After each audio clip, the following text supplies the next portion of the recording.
Now, some Jamaicans are still trying to escape Ukraine following the invasion by the Russian military early this morning.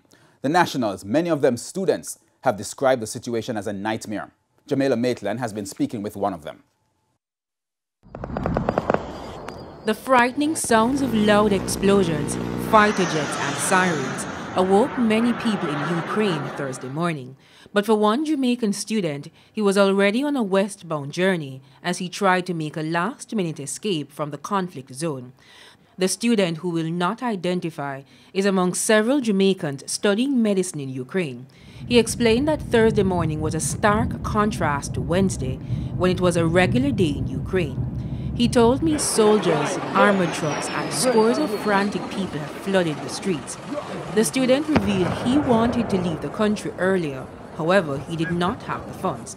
The Jamaican government reached out to nationals with a loan in the form of a plane ticket home. However, the 7 Jamaican students who had indicated their interest in accepting an offer of support from us to purchase the tickets for their return home, ultimately they decided against returning to Jamaica. But a few students are disputing the series of events that led to the assistance being offered by the Jamaican government. According to the student, a Zoom meeting was held with the Jamaican nationals in Ukraine and the charge d'affaires in Berlin, Germany, the closest Jamaican embassy to them. He said students were told to email the embassy explaining the reason for the loan. He added that the loan was seen as burdensome for them because of the hefty sums. That was also a concern for another medical student, CJ McCullough, who appeared on TVJ's All Angles. The reason why most students are studying here in Ukraine is because of the financial burden. So to take out a loan and then to repay that loan and then to pay for another ticket to come all the way to this side of the world, it will be quite a strain on my parents. So I'm just exploring different options.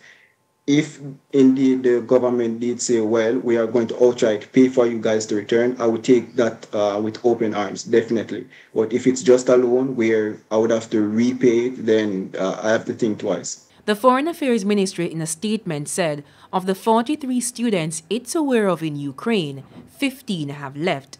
However, it did not say how many used the loan being offered. Ukraine's airspace has since closed, all commercial flights are grounded, and travel by sea is also restricted. Train stations have turned into shelters and gridlock in many of the cities as people make their way to the west. As for the Jamaican student, he says his journey is far from over as he continues to also head west and away from Ukraine. Jamila Maitland, TVJ News.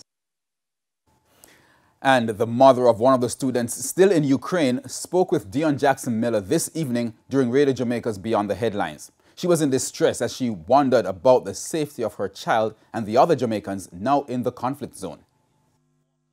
I just want to see them get the help, Dion. Not only my child, but all of them get the help to somewhere. And to see our Jamaican minister, prime minister, or consulate take them and carry them home there. And me just want to see them safely come home. I'm supposed to go to work there and me can't go to work. We go focus this evening. I'm literally stressed out now.